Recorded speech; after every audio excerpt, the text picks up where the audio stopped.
En este programa hemos insistido en varias ocasiones en la necesidad de que se doten de fondos necesarios la partida destinada al descubrimiento de nuevos hallazgos en el yacimiento arqueológico de Mérida.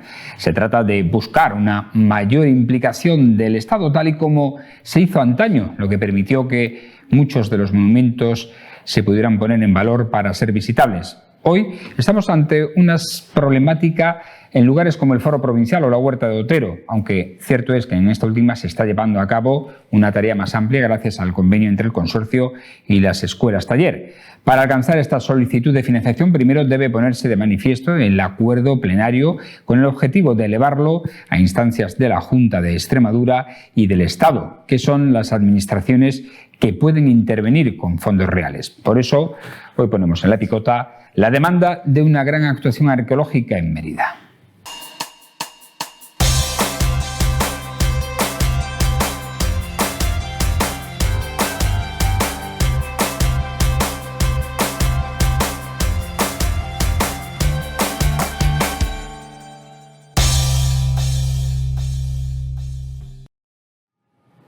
Bienvenidos a este tiempo de la picota en Televisión Extremeña. Vamos a abordar los asuntos de proximidad, aquellos que nos son más cercanos.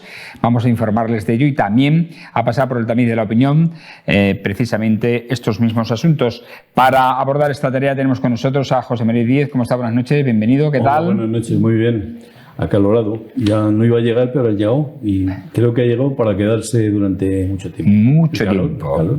Pepe Aroca, ¿cómo está? Buenas noches, bienvenido. ¿Qué tal? Muy bien, buenas noches. Yo con la esperanza de que la semana que viene bajan las temperaturas. Es que es muy fuerte de golpe estos calores, ¿no? Bueno, el jueves... bajan la semana que viene, sí, según el pronóstico. Vale. Pues el jueves llegamos a 38, en principio. 41 el sábado, por ahí. En fin. Por cierto, ¿qué tal Emerita Lúdica? ¿Cómo lo habéis visto? Me ha parecido fantástico, con el único pequeño inconveniente del calor, que hemos pasado mucho calor, pero vamos, me parece que es una consolidación absoluta. Ayer vi el dato que daba el concejal de turismo de que 30 grupos de fuera de Mérida, algunos de fuera de España, habían participado y se habían implicado en esta fiesta de recreación, que yo desde luego, yo creo que ya es la mejor fiesta de recreación romana posiblemente de España.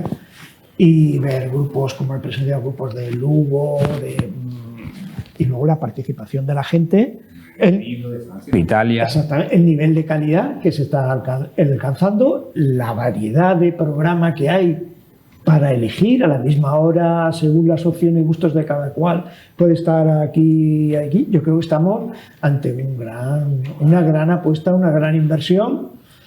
Y siempre me gusta decir, hagámoslo sostenible. Cuidado, que puede... La masificación es... Exactamente. No morir de éxito, ¿no? Lo que decíamos ayer, José María. Que no se nos vaya de las manos. Hombre, pues en Emerita Lúdica, yo de entrada me he vestido todos los días y he salido y me he llevado a los nietos y han disfrutado. Genial. Ha hecho mucho calor, pero los romanos estaban preparados para el calor. El tema de las túnicas estas anchas que corre aire por todas partes y te protege del sol no está mal. Y lo que dice Pepe, que no muramos de éxito porque... la afluencia de gente ha sido terrible, no había manera de encontrar un sitio para comer o para... Y yo no sé, los hoteles y hostales, yo creo que han estado casi al 100%. Sí. Mucho turismo extranjero, sí, que es un turismo que le da valor, que tienen poder adquisitivo, trae mucho dinero. Yo he escuchado en varios idiomas hablar, estos portugueses también. Me parece que esto va muy bien. Efectivamente, bueno, a ver. No se daba abasto para ver todo el programa que había, era imposible, ¿no? Había, lo que decía Pepe, había actividades a todas horas y en todas partes. Así es. Tenemos que comenzar con una noticia luctuosa porque este martes se ha guardado un minuto de silencio en la puerta de presidencia de la Junta de Extremadura por la muerte de una mujer víctima de violencia de género, de su pareja, concretamente en el municipio cacereño de Aldeanueva del Camino, una localidad de apenas 700 habitantes. Es la víctima número 13 de violencia de género en Extremadura desde que hay registros que se remontan al año 2003. En nuestra región no se producía un asesinato por esta circunstancia desde el año 2022. Escuchamos a la secretaria general de Igualdad. Bueno, pues se acaba de confirmar, según los últimos datos que me han sido facilitados, que es un asesinato de violencia machista que se ha producido en nuestra región. Ha ocurrido en Aldea Nueva del Camino, en la provincia de Cáceres, en una localidad de apenas unos 700 habitantes, y los últimos datos que tenemos, bueno, pues que parece ser, porque siempre evidentemente hay que respetar la investigación de las fuerzas y cuerpos de seguridad que se está desarrollando por la Guardia Civil, y evidentemente está judicializado porque está siendo investigado por un juzgado de guardia, pues que se ha producido el fallecimiento, la muerte o el asesinato de una mujer por arma blanca, presuntamente a manos de su pareja. Ha ocurrido en el domicilio familiar. Sin embargo, también hay que indicar que tiene heridas de arma blanca también el presunto agresor, y que ahora mismo pues ha sido trasladado al Hospital Virgen del Puerto de Plasencia. Y manifestar desde el Gobierno de Extremadura nuestro absoluto rechazo con la mayor contundencia posible pues de este crimen de violencia machista que lamentablemente afecta a una familia de una población de Extremadura y que afecta a nuestra tierra, que desde el año 2022 pues no se producía una muerte. Lástima, desde 2022 no se produce una muerte por violencia machista en Extremadura, y hoy ha sido noticia luctuosa. Realmente es tremendo, ¿no? En una localidad tan pequeñita. Parece que en los pueblos extremeños no suelen pasar estas cosas, pero pasan. Sí, pasan. Y a mí lo que me preocupa, pasan, y afortunadamente, como dices tú, poco, ¿no? Por aquí por lo menos. A mí lo que me preocupa es la cantidad de violencia que se está denunciando en jóvenes, en adolescentes, en niños. Todo esto, al final, no sé qué estamos haciendo mal, que se nos puede ir de las manos, porque si empezamos desde niños a pegar a una niña, a grabarlo, estamos generando un sistema de violencia terrible. Esto es condenable, por supuesto, en un pueblo pequeño, en un pueblo grande, y no sabemos qué pasa por la mente de la gente que hace este tipo de violencia. Yo creo que son momentos puntuales de pérdida de control, porque no creo que esto esté programado ni que sea así, porque si no habría habido denuncias anteriores. Hay veces que no existen denuncias previas. O sea, de repente no, se llevaban muy bien y de repente le ha pasado. Entonces, no sé qué pasa por ciertas mentes para llegar así. El hombre es capaz de hacer cosas terroríficas y cosas extraordinarias. Tenemos el ejemplo de Gaza, violencia tenemos por todas partes. Es terrible lo que... Pepe.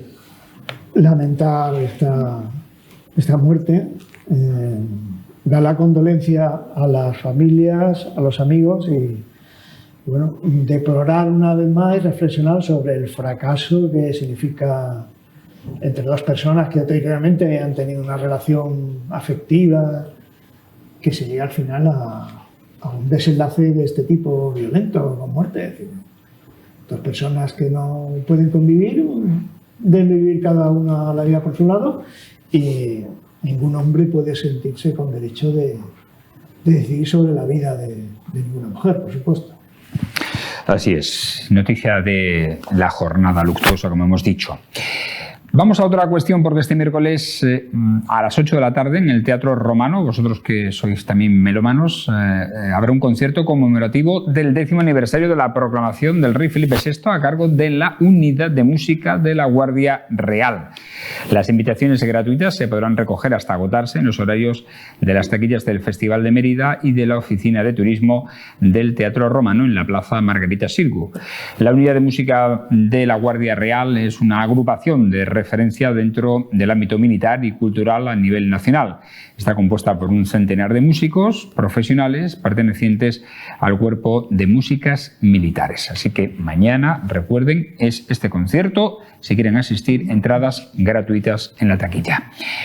Otro asunto, entramos en materia política porque el Grupo Municipal por Mérida ha registrado una moción para su debate en el próximo pleno del Ayuntamiento, por la que insta a la Junta de Extremadura a realizar una inversión integral y sostenida en el tiempo para la conservación, investigación y difusión del patrimonio arqueológico de la ciudad. El texto pone de manifiesto la necesidad urgente de actuar más allá de proyectos puntuales y plantea una estrategia que combine protección, investigación continua, accesibilidad y sostenibilidad, indicando que en la ciudad hay una riqueza arqueológica sin descubrir, lo que exige la creación de un equipo permanente de investigación. Para ello plantean la coordinación con el Consorcio de la Ciudad Monumental de Mérida para evitar ejecutar, por ejemplo, expropiaciones inadecuadas como la del Foro Provincial, donde dicen que no se ha contado con el criterio de consorcio. También para que se lleve un proceso de excavación continua en la Huerta de Otero y el Foro Provincial, o se resuelva el problema del déficit de personal en conservación, ya que el yacimiento cuenta únicamente con 2 restauradoras y una de ellas está de baja para toda la ciudad. También plantean mejoras estructurales y de accesibilidad. Lo decía al comienzo también en nuestra editorial, que aquí hemos dicho en este programa y en esta televisión en muchísimas ocasiones que es hora ya de hacer una actuación un poco más ambiciosa para poner al descubierto ese yacimiento que permanece oculto en la ciudad. Pepe. Yo cuando he leído el resumen de la propuesta me he sorprendido un poco porque yo creía que casi todo lo que se pide aquí ya se hacía, es decir, una inversión integral en conservación, investigación y difusión del patrimonio arqueológico, yo creía que ya se está haciendo. De todas maneras, lo que más me ha sorprendido es que la propuesta le pide a la Junta de Extremadura que se coordine con el Consorcio de la Ciudad Monumental de Mérida. Bueno, el Consorcio de la Ciudad Monumental de Mérida está presidido por la consejera de Cultura. Entonces, yo supongo que ese consejo ejecutivo se reúne con la presencia de la Junta y las actuaciones son coordinadas, ¿no? El peso fundamental del Consorcio de la Ciudad Monumental de Mérida lo llevan el Ministerio de Cultura y la Junta de Extremadura. Luego ya subsidiariamente, aunque también importante, el Ayuntamiento, la Diputación Provincial de Badajoz, la Asamblea de Extremadura. Entonces, yo creo que se actúa coordinadamente. Quizá la propuesta, aparte de si en el fondo se trata de poner más medios, una actuación más potente, por supuesto, aunque no se dice precisamente aquí, pero por supuesto estaremos de acuerdo porque se está demostrando constantemente, y acabamos de hablar de Mérida Lúdica, que el patrimonio arqueológico, no solo romano, de Mérida es un valor para toda Extremadura. Entonces, yo lo que decía es que quizá con lo que sí veo que vayan más por la apuesta es con el aumento de personal, por ejemplo, en restauradoras. Dice que solo hay dos restauradoras, o sea, personas, digamos, que le dan unos toques al patrimonio, no para falsearlo, ni para disfrazarlo, ni para completarlo, pero bueno, para consolidarlo fundamentalmente. Que solo hay 2 restauradoras y una de ellas está de baja, lo cual me estoy de acuerdo con el grupo por Mérida, que es absolutamente insuficiente para un yacimiento histórico arqueológico como es el de Mérida. José María. Hombre, en Mérida es que es un yacimiento abierto, continuo, es imparable. Hay un patrimonio debajo de lo que estamos viendo, que es una de las ciudades más importantes de Hispania. ¿Que hay que invertir más para que salga? Pues por supuesto que sí, como eso nadie puede estar en contra de ello, pero no solo eso, porque me parece que al grupo solo le interesa, porque eso va a potenciar una de las patas importantes de nuestra economía, que es el turismo, la historia y todo lo que ello conlleva, ¿no? Que cada vez es más importante el turismo histórico y de patrimonio. Pero hagamos actuaciones paralelas, que parece que nos olvidamos del encarecimiento que eso a los ciudadanos que vivimos en Mérida nos va a traer, ese morir de éxito de turismo, que nos va a encarecer pues la vivienda, nos va a encarecer el vivir, el aparcamiento, el tráfico, y yo creo que ahí se está invirtiendo menos y no se dice nada, no hay propuesta del ayuntamiento. Por ejemplo, en el 2022 se invirtieron 79 millones por parte de la Junta, en el 23 65, en el 24 44 millones. Entonces vamos descendiendo en inversión en escuelas, en institutos, en vivienda, en todo. Mejoremos la inversión en patrimonio, en excavaciones, en la Huerta de Otero, en el templo, en el Foro Provincial, pero no olvidemos lo otro tampoco. Es la condición que yo pongo. Yo apoyo el uno, pero no nos olvidemos de del otro que tiene que ir paralelo, por lo menos. Fijaros que en las últimas actuaciones, los últimos descubrimientos anunciados por el consorcio, tanto en la Casa del Anfiteatro, donde se encontraron unas termas fantásticas, o en la Huerta Otero con el mosaico de Medusa, ¿no? que ha sido el gran descubrimiento, además catalogado por National Geographic en la revista como el más importante del año, ¿no? A nivel arqueológico. Son por actuaciones puntuales que se llevan a cabo. Lo que no se podrá descubrir en el foro provincial, que permanece ahí enterrado, tenemos una pequeña muestra del templo de culto imperial que está ahí en la calle Holguín. Pero claro, para eso hace falta un plan mucho más ambicioso, económicamente, evidentemente, y eso quien lo tendría que ejecutar sería el Estado, ¿no? Hay zonas como... O la Junta, no sé qué, porque la competencia la tiene la Junta, ¿no? La competencia en patrimonio sí la tiene la Junta, pero esto es una acción, pero claro, el Estado o el Gobierno central no se puede desinhibir de una responsabilidad que es nacional, porque no en vano tenemos aquí un Museo Nacional de Arte Romano, no es un museo de Extremadura. La gloria que expropiar también tiene en medio del ayuntamiento. Claro, Fran ha tocado un punto concreto que es el tema del foro provincial en el entorno de la Plaza de la Constitución. Está prácticamente todo debajo. Entonces hay viviendas, hay edificios semioficiales como Correos, que ya no es Correos. Bueno, pero eso puede suponer una oportunidad, porque es una empresa pública y será más fácilmente expropiable, claro, ¿no? Claro, tú ahora le dices eso a Correos y Correos dice sí, pero mi patrimonio no va a disminuir, o sea, me lo tendrá que pagar el Ministerio de Hacienda, o sea, yo no voy a regalar ese patrimonio, porque de hecho las administraciones públicas enajenan, subastan cosas. Por ejemplo, tengo entendido que el edificio de Telefónica en la calle Trajano ya tiene propietario privado, ¿no? Sí. Entonces, esto es Roma, yo creo que tiene el mismo problema. O sea, Roma tiene debajo, y toda la ciudad de Cartagena, Cartagena tiene debajo un patrimonio que en su día había dicho, mira, nos vamos todos al otro lado del río, ¿no? Se tomó no sé, no es que aquello ni siquiera era viable, ¿no? Sí, pero tú fíjate, en casi todos los cascos antiguos están desiertos.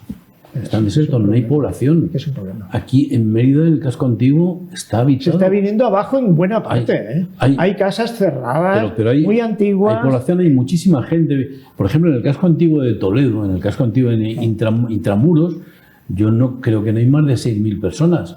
Tú vas ahí intramuros y no eres capaz de encontrar una panadería o una frutería. No existe porque no hay habitantes. Sí, son parques temáticos. Efectivamente. Entonces, turísticos. No hagamos un parque temático. Es un poco lo que decía yo. Vale, sí, vamos a escalar, vamos a hacer que suba todo. Pero aquí vivimos gente, ¿eh? Hay que tratar de retener población en los centros históricos, porque si no se produce además la turistificación y la ocupación a saco por grandes multinacionales. Y nos vamos todos del centro histórico y nos vamos al otro lado del río. Y esto queda aquí abandonado. Y estas multinacionales son por naturaleza depredadoras. Explotan un sitio al máximo y luego lo abandonan. Es como la minería. Dejan un yermo. Sí, no levantas cabeza. No dejan la ganga.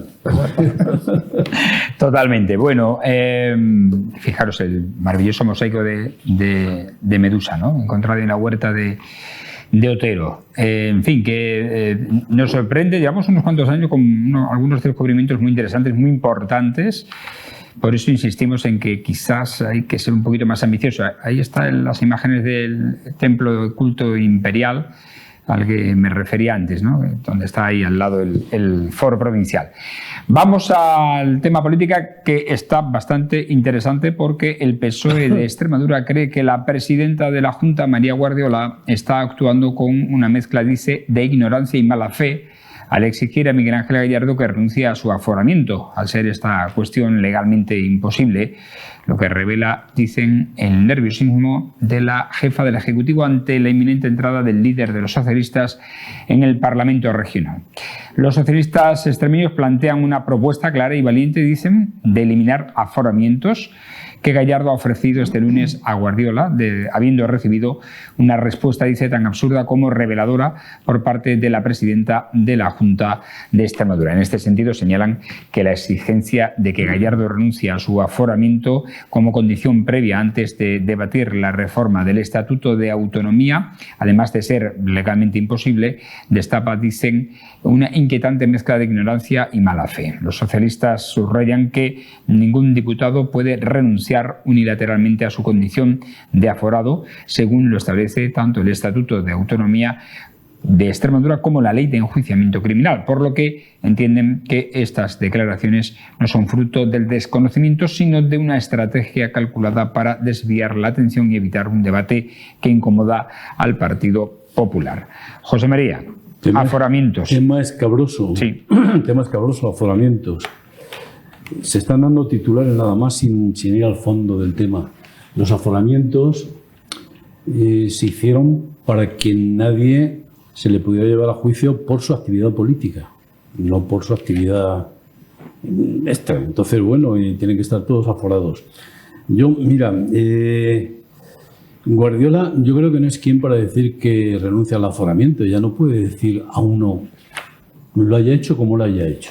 Primero dice que no se va a aforar, luego se afora y luego dice que renunciemos todos al aforamiento. No está bien, es un titular feo, no lo puede defender. Pero Guardiola no puede decir que se desafore. Eso lo tendrá que decir él. Primero. Segundo, para desaforarse se tiene que ir de la Asamblea o del Parlamento extremeño. Y luego me gustaría, es que esto es muy largo, es tan escabroso, ¿por qué ocurre todo esto? Todo esto ocurre porque existe un supuesto enchufismo del hermano de Pedro Sánchez, de una persona, me da igual, no pongamos hermano de Pedro Sánchez, y una asociación, Manos Limpias, la que sea, denuncia. Y empieza un procedimiento judicial en el que empieza a meter al presidente de la Diputación a un montón de gente y se empieza a liar una pelota de nieve tremenda. Una pelota de nieve tremenda que... ¿Cuántos enchufados hay aquí en Extremadura? ¿Eso puede crear jurisprudencia?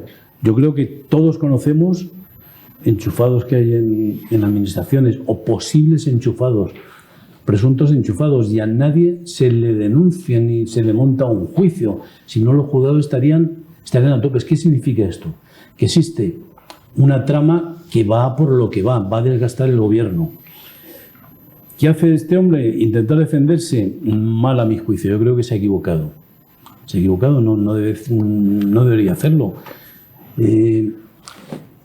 Lo está haciendo porque la oposición hay que hacerla desde la Asamblea y si no, no hay posibilidad de que haga una oposición a Guardiola.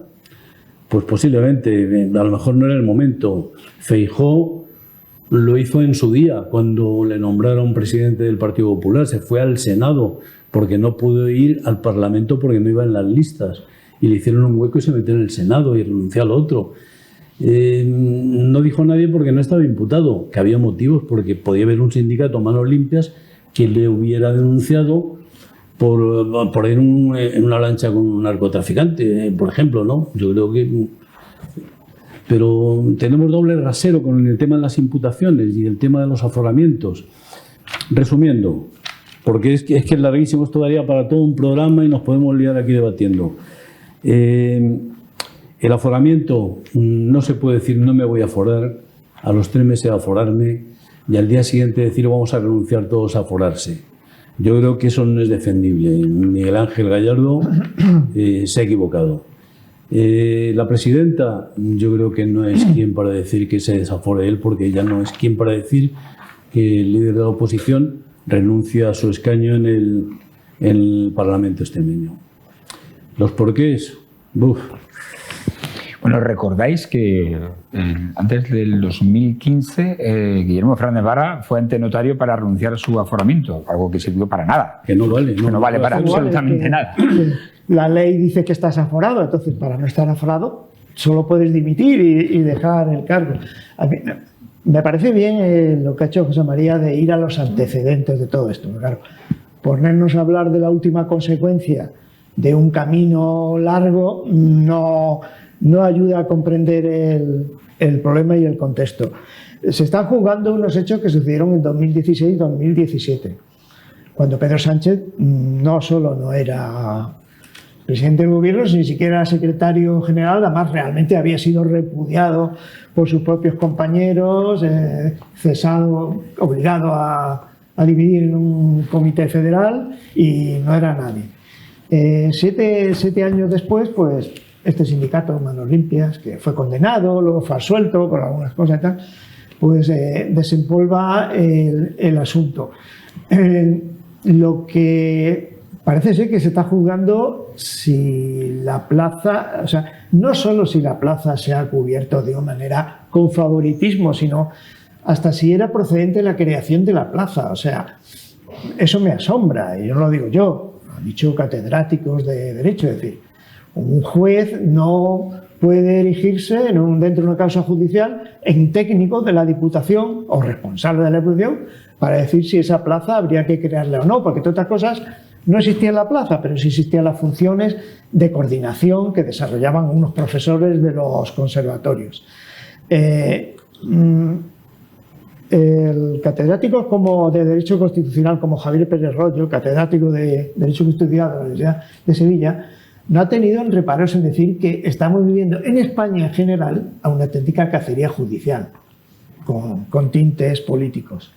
Podríamos plantearnos también la filosofía del aforamiento, que dice José María que se pensó para que no fuera juzgado un político por su acción política.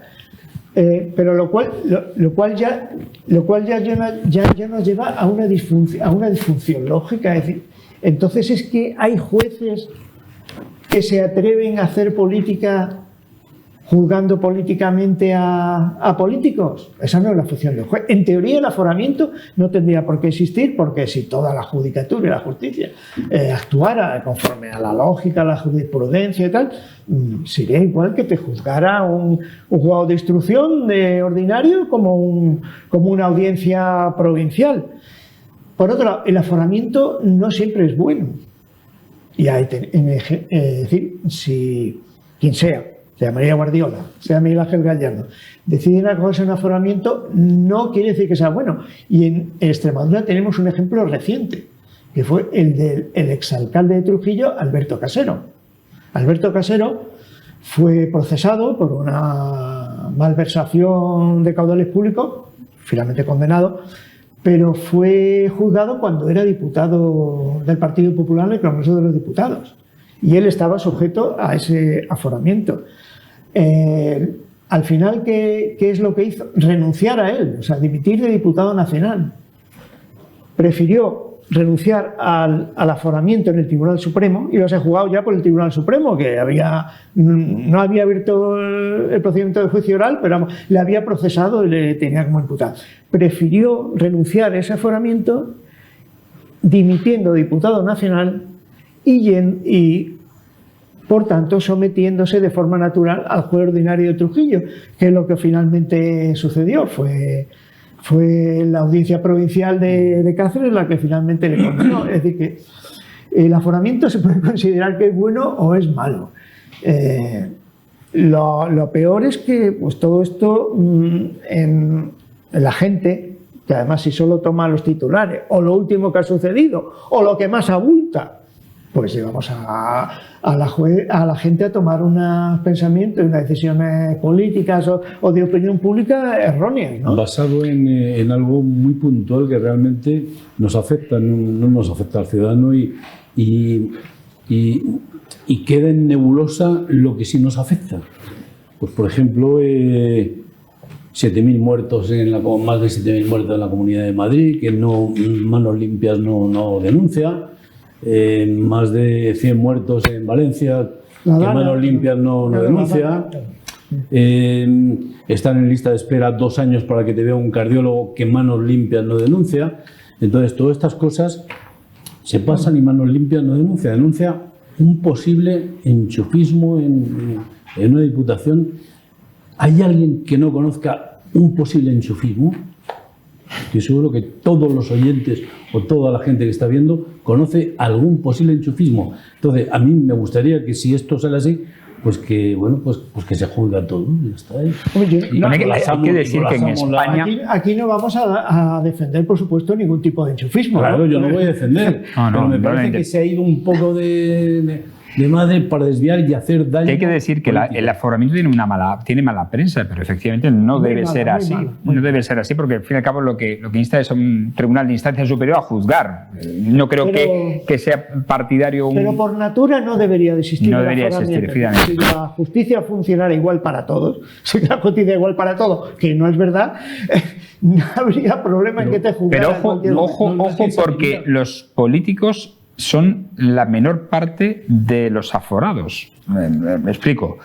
En España hay más de 250.000 personas aforadas, porque ahí se incluye a todos los cuerpos y fuerzas de seguridad del Estado, a todos los miembros.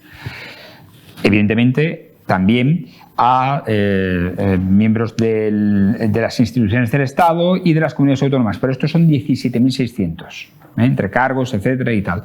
Pero la gran mayoría son guardias civiles, policías nacionales de a pie, etcétera, que también tienen ese derecho. Claro. En sus funciones, en ejercicio. En ejercicio de sus funciones. Siempre, efectivamente, cierto. O sea, no porque haya montado una bronca en un bar tomando unas cañas, ahí no le vale el aforamiento. En ejercicio de sus funciones, sí. Mira, el tema de la justicia. Yo he ido a algunos juicios y he tenido, juicios como hemos tenido casi todos. Y lo primero que te ve el abogado, el que te va a representar, es ver qué juez te ha tocado. Y según el juez que te ha tocado, dice, ¡oh, madre mía! Entonces la justicia no es igual para todos, pero es que depende del juez que te toque, cuando la justicia debería ser la misma para todos, independientemente del juez que te toque. Entonces, que hay jueces que no se comportan igual que otros, está clarísimo. Mira, el otro día tuve una conversación con una abogada, no al hilo de este caso, sino de otras cuestiones, que me decía, hablando de los jueces, yo las veces que he ido a un juzgado ha sido como testigo, y a mí me sorprendió que en un contencioso administrativo que iba de testigo, pues las malas formas, sin llegar al caso aquel de este juez de violencia de género que abusó a la de Íñigo, la del... no caigo ahora cómo se llama la actriz esta, bueno, las malas maneras, efectivamente, Íñigo Errejón, exacto, no llega, pero con muy mala forma. Y me decía, los jueces están por encima del bien y del mal, se creen que están por encima del bien y del mal en España. Muchos jueces se creen que están por encima del bien y del mal. Y yo creo que eso habría que hacérselo mirar también, ¿eh? Es una de las instituciones o de los estamentos en los que la democracia ha entrado muy poquito. Muy poquito. Muy poco. En la justicia. Pero ¿llegó a entrar? Por eso he dicho muy poquito. Bueno, al hilo de lo anterior, con el tema del aforamiento del secretario general del Partido Socialista, el periódico El Mundo ha publicado una encuesta de Sigma 2 sobre la fotografía electoral que se refleja en Extremadura cuando Gallardo ha solicitado su alta en la Asamblea de Extremadura horas antes de que se decretara la apertura del inicio de juicio oral por la causa abierta sobre el empleo del hermano del presidente del gobierno en la Diputación de Badajoz. Según esta muestra, esta causa deja a los socialistas en un suelo electoral del 36,7%, es decir, 3,2 puntos menos de los ya de por sí que eran considerados como resultados malos obtenidos en las últimas elecciones autonómicas de mayo de 2023. A pesar de ello, el entonces 39,9% del PSOE le permitió ganar por número de votos al PP, con una ventaja de 1,1 puntos. Los populares empataron a escaños con los socialistas, a 28, y estos tuvieron que pactar con Vox para gobernar con Guardiola como presidenta. De esta manera, y según la encuesta, el sondeo, el PSOE extremeño se dejaría entre 2 y 3 escaños en una hipotética elecciones actuales con estos números, pasando de los 28 que hoy tiene a 25 o 26. Y no frena la subida de María Guardiola, que estaría cerca de los 30 escaños con su 41,8%, aunque se quedaría lejos todavía de la mayoría absoluta, que se establece en 33. Por tanto, con esta encuesta electoral, Guardiola seguiría necesitando a Vox para gobernar, que no solo no pierde fuerza por haber salido del gobierno autonómico, sino que además avanza un diputado más y asciende hasta los 6 escaños, mientras que Unidas por Extremadura mantendría sus 4 sillones actuales en el hemiciclo extremeño. ¿Cómo veis este sondeo, Pepe? A mí el sondeo me parece coherente con lo que veo, con lo percibo, con lo que oigo, con lo que leo. Hay una ola social creciente de derecha, no es en España, no es en Extremadura solo, es en toda Europa, en todo el mundo, en los casos de Trump, por ejemplo. Entonces, el PSOE está en unos momentos difíciles. España prácticamente es casi de los pocos últimos grandes países europeos que no ha caído. O sea, ya cayó en buena parte Portugal, ¿no? Y que en las anteriores elecciones ganó la derecha, pero se negó a gobernar con la extrema derecha. Pero es que las que ha habido el domingo pasado, el avance del Vox portugués, que es Chega, ha llegado a igualar en diputados al Partido Socialista. Entonces estamos en una ola imparable. No sé si es imparable. Desde luego los vientos soplan mal. Y citando de nuevo a juristas o magistrados como Javier Pérez Royo o Martín Pallín, alguno de ellos me ha dudado hablar que en España se está reeditando aquel famoso sindicato del crimen que hubo en los años 90, que trataron de desalojar a Felipe González en el 93 y sin embargo ganó las elecciones. La novedad de este sindicato del crimen nuevo, según Pérez Royo, catedrático, es que es el papel que están utilizando jueces y fiscales. Y al parecer el motivo de fondo es la ley de amnistía, que ha sido muy mal recibida en gran parte de las togas. Es el gran daño que se está haciendo a nivel por la izquierda, la ley de amnistía y la inmigración. Son dos puntos tremendos. Cuando la ley de amnistía ha frenado un problema que lleva años y años en Cataluña, el tema del separatismo. Ya no se habla de Cataluña independiente ni del País Vasco independiente. Entonces, bueno, ¿qué hay que hacer amnistías? Bueno, habrá que hacer borrón y cuenta nueva alguna vez. Pero eso lo está argumentando muy bien la derecha y la extrema derecha, y les está resultando con titulares y con esparcir el que pueda que haga algo de andar, vamos, la famosa el que pueda que haga, ¿sabes? Y realmente lo están haciendo, y lo están haciendo de una manera muy orquestada desde los púlpitos de la Iglesia, desde los púlpitos mediáticos, desde los púlpitos de los parlamentos y del Senado. Lo están haciendo muy bien, y ojalá no llegue a ganar una extrema derecha aquí en España, porque la verdad es que la gente, antes de votarlo, por favor, que lea el programa, Y los hechos. Que lea el programa. Pero y lo que hacen una vez. Y los hechos, que lea el programa. O sea, en Valencia se cargó la oficina para desastres, para emergencias, para la agenda verde. Es que no sé qué. Los servicios sociales, la sanidad, privatizarla, la educación, privatizarla, es terrible. Entonces, vamos a leernos los programas y vamos a votar a que no te perjudique. Pero es que la gente está empezando a decir la intención de votar en las encuestas a los que les perjudican. No lo entiendo. Entonces, se están lanzando mensajes muy tramposos. Bueno, como Trump está lanzando mensajes y le están copiando. El otro día lanzó un mensaje. Estaba reunido con el presidente de Sudáfrica y le enseñó unas imágenes de una matanza de blancos en Sudáfrica, cuando correspondía a unas revueltas que hubo en el Congo hace 15 años. O sea, están manipulando imágenes. Bueno, el tema de las redes sociales es terrible ya. Si en los medios tradicionales el mensaje está siendo semisospechoso, en las redes sociales ya es sospechoso al 120%.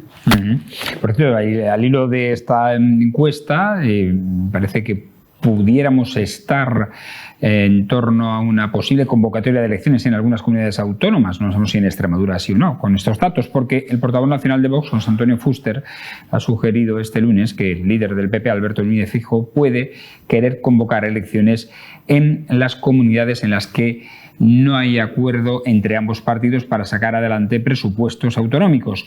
Por el momento, PP y Vox únicamente han conseguido un acuerdo para cuentas autonómicas en la Comunidad Valenciana tras la ruptura de los ejecutivos regionales en el mes de julio pasado. Para pactar en Aragón, Extremadura, Murcia, Castilla y León y Baleares, los de Santiago Abascal exigen una renuncia pública de los populares a las políticas verdes y las que, a su juicio, fomentan también la inmigración. ¿Podríamos estar ante esa tesitura después del Congreso del Partido Popular de julio de Madrid? Yo no sé qué porcentaje de verdad tiene la noticia esta de Vox, no lo sé. Y la ejecutiva, bueno, la asamblea que van a hacer el Partido Popular, por lo visto no llevan dentro del programa la actuación con Vox. ¿Qué es lo que van a hacer? No van a hablar de eso, no van a hablar de inmigración, no sé de qué van a hablar, porque todo el mundo quiere que hagan un nuevo ideario. Vamos a ver qué pasa ahí, pero yo no creo mucho en la noticia esta que ha filtrado Vox, porque Ayuso va a querer unas elecciones anticipadas, o en Andalucía van a querer. A lo mejor aquí Guardiola quiere, pero si Guardiola está muy cómodo ahora mismo, no tiene oposición. Fíjate las encuestas lo que han salido. En Castilla-León... Bueno, aquí no cambiaría mucho la situación. Ya no cambiaría. El panorama. Le daría 30 escaños, le faltan 3, o sea, va a tener que seguir negociando con Vox. Y en Castilla-León ya lo han hecho. O sea, en Castilla-León ya lo han destrozado, ya más destrozo no creo que hagan. No lo sé, no creo nada. Pepe, yo, sin embargo, sí veo posible que el Partido Popular o Feijóo esté pensando en esto para aprovechar precisamente esta ola de voto conservador, de baja en apoyo electoral del Partido Socialista en Extremadura, por ejemplo. Como inicio de un ciclo electoral que pudiera después desembocar en unas generales. Exactamente, es que si revalidas el poder autonómico en grandes comunidades como Andalucía, Madrid, eso, primero, Feijóo tiene un respaldo personal a su liderazgo, ¿no? Y en segundo, sería, digamos, como una envolvente que se haría al gobierno central para decirle, bueno, ya hemos pulsado la opinión de las comunidades autónomas, doy que estos avances se van a producir, entonces, señor Sánchez, tiene usted que convocar elecciones generales porque el panorama, la opinión electoral de los españoles respecto a hace 2 años ha cambiado. En Extremadura, ¿qué significaría? Significaría que ganaría Guardiola, que no ganó hace 2 años. Fernández Vara ganó, creo, por 1%, por 7.000 votos, creo que fue más. Sí. Hombre, le daría más aval a Guardiola. Lo que pasa es que volverían a encontrarse con su espejo, es decir, bueno, ¿y ahora qué? No, en minoría, o sea, no vamos a tener mayoría absoluta. A lo mejor están acariciando conseguir alguna mayoría absoluta. El electorado es impredecible. Lo mismo que saca 30 diputados el Partido Popular y Guardiola, puede sacar 33. La victoria, por ejemplo, de José Antonio Monago en 2011, nadie la predecía. Y no solo avanzó, sino que ganó. Entonces, yo sí esa hipótesis la veo creíble. Yo creo que vamos a tener un otoño muy importante, ¿eh?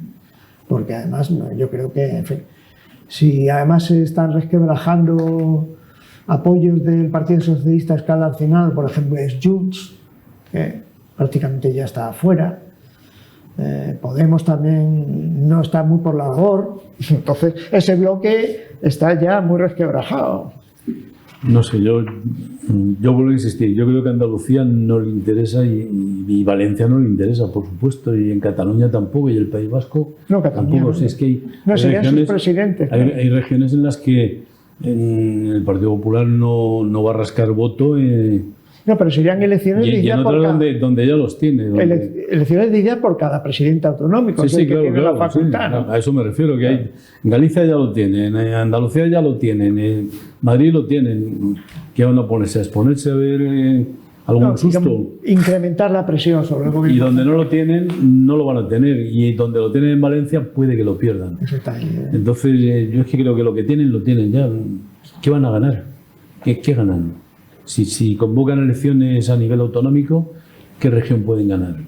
Que no tengan. Reforzar el pulso con Vox, es decir, a quién Lo es la... único. O quitarse por en medio. Por eso. Sí.